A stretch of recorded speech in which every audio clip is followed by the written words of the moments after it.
Hi, I'm Houston Haynes, and we're here at my studio to show how the SmartAV Tango works as a front end to Steinberg's Cubase. We're going to build a little bit on our Nuendo series of videos and go over some of the transport controls again, as well as show some additional functions with the zoom controls and other navigational tools that are accessed through the SmartAV Tango's edit panels. To recap, we'll start with the transport controls, which are on the right-hand side of the console. The first row of buttons above the jog wheel are hardwired to direct transport control: record, fast forward, play and stop, fast rewind, and loop. The second row is more interesting because the function can change with the use of the shift button, and each button can be programmed.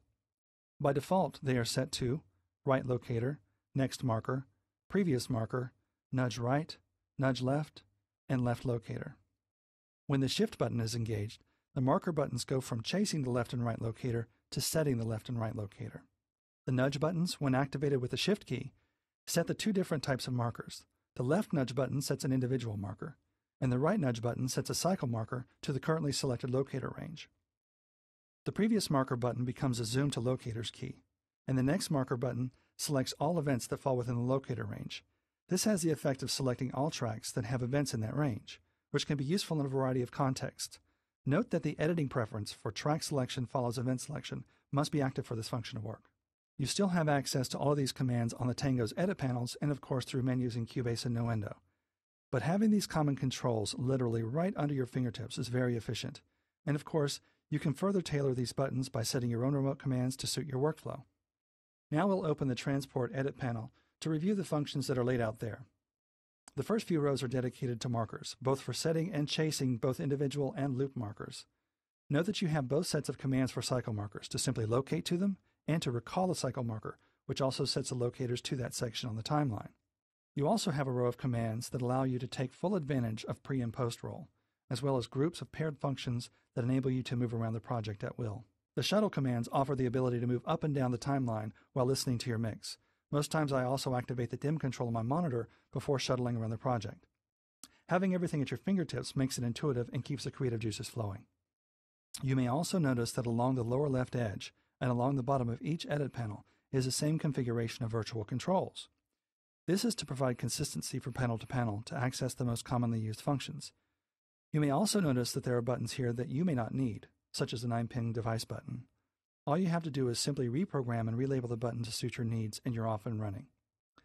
The Transport Panel button is in the lower left corner and is used to quickly pull up and then hide the Transport Panel when accessing features that don't have a remote command, such as setting the appropriate record mode or punch in and punch out length.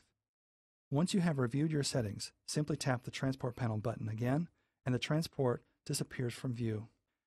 This is another nice side benefit of the SmartAV Tango. Aside from providing a comprehensive mixer view that allows you to keep the Cubase and Nuendo mixer closed most of the time, the edit panels also give you instant access to the controls and editors and allows you to keep the project space uncluttered and maximize the visual workspace. If we skip over to the Zoom Edit panel, you'll see a more sparse command set, but don't let that fool you. This is really powerful stuff. You'll note that the standard zoom in and out is there, but there are also a host of other functions that are really useful. Once you've set your locators, you can use the select and loop to highlight all of the events that fall within the left and right markers. This includes events that run outside the locator boundaries. This is useful because you can now use zoom to locators to zero in on what you've selected, or use zoom to selection to view the entire range of events to include those that start before and or finish after the locators. As an example, in film mixing, you might want to use this to review events that might fall outside of the scene boundary that was set by a cycle marker. The same goes for a piece of music that might have a part that runs long or could give you an indication on the amount of pre-roll you should set to lead into your punch. Zoom Tracks Exclusive, when used in conjunction with Select and Loop, allows you to focus on the tracks with events that fall within your set locators. You can also take advantage of the Zoom presets, modify your own settings in Cubase and Nuendo, and call it up instantly from the Tango. The empty edit panel locations can be populated with other remote commands, as well as your own project logical editor or macro presets. That's beyond the scope of this introduction, but it should give you the general idea.